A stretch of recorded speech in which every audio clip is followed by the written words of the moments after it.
Welcome to the new episode of DHTML. In this session, I am going to discuss about XML. So let's start with the introduction. XML stands for Extensible Markup Language. A document describes the structure of data. So it's a kind of document which describe the data structure. A markup language is used to provide information about document. XML and HTML have similar syntax, both derived from HTML. An XML document resides in its own file with .xml extension. Difference between XML and HTML. XML is not replacement for HTML. XML and HTML were designed with different goals. HTML tag tells how to display the document, and XML tags give reader some idea what some of the data means.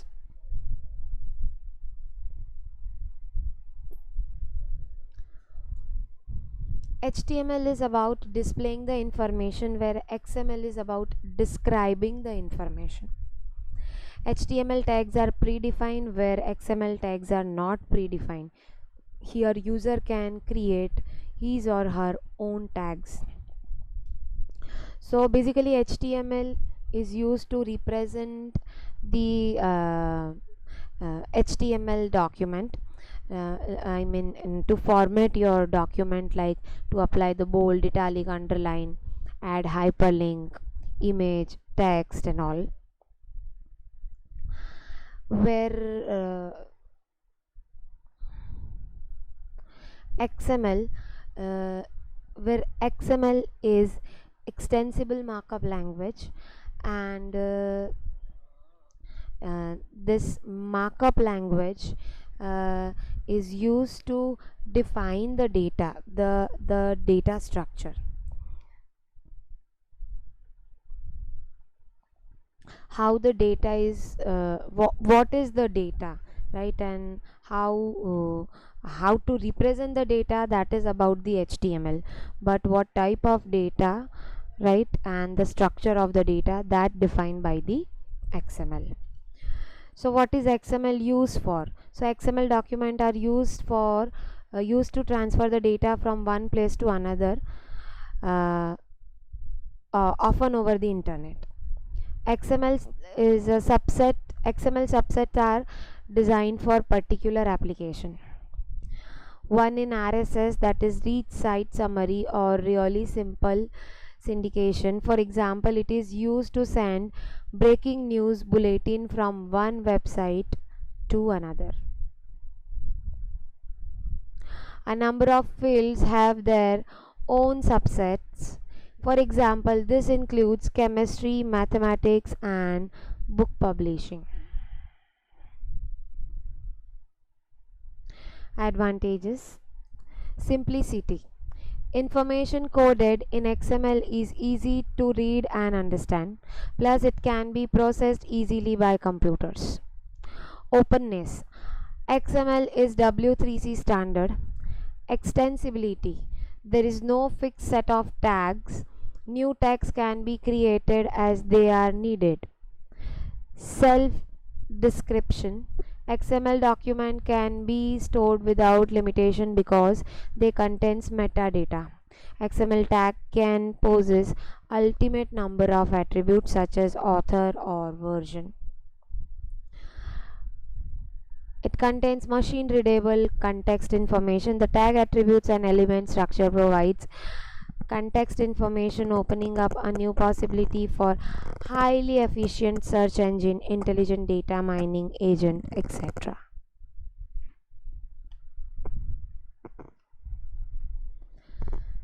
Separates and content from presentation. XML tags describe the meaning, not presentation. The look and feel of an XML document can be controlled by XSL style sheet.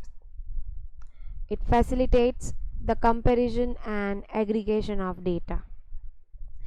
It can embedded multiple data types, can embedded existing data, provides a one server view for distributed data, rapid adoption by industry, right? So many softwares like AG, IBM, Sun, Microsoft, Netscape, SAP, they all adopt this technique.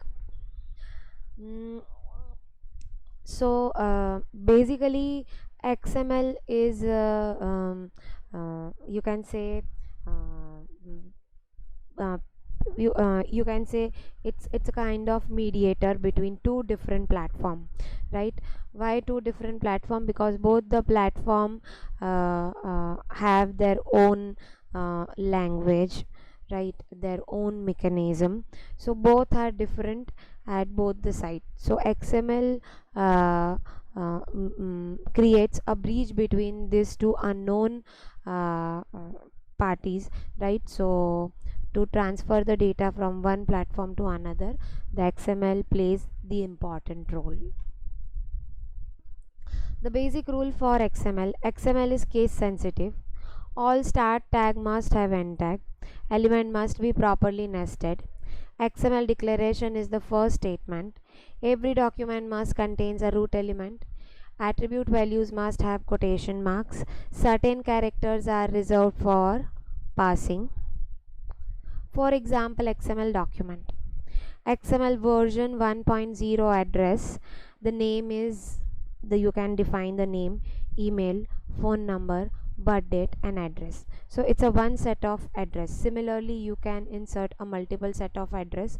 For that, you have to open another address tag.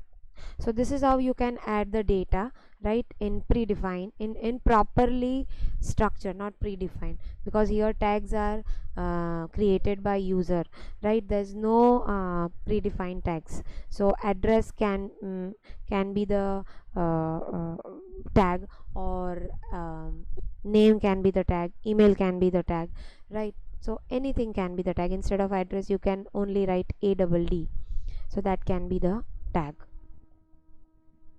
XML rules. Tags are enclosed in angel brackets. Tags comes in pairs with start tag and end tags. Tags must be properly nested. Tags that do not have end tags must be terminated by slash. So br slash is an HTML example. Tags are case sensitive. Address is not the same as address, because here in the first address all the letters are small and their A is capital. XML in combination of cases and all allowed as part of tag. Tags may not contain angular bracket or ampersand. Tags follow the Java naming conventions, except the data, except that a single colon and other character are allowed. They must begin with letter and may not have contain a white space. Document must have single root tag that begins the document. So this is about the basic introduction with XML. So that's it for today. Here I have discussed the basic, a simple example, the basic rules, the structure, the advantages, right, and the purposes of the XML. Thanks for watching my video. We'll meet soon in the next session.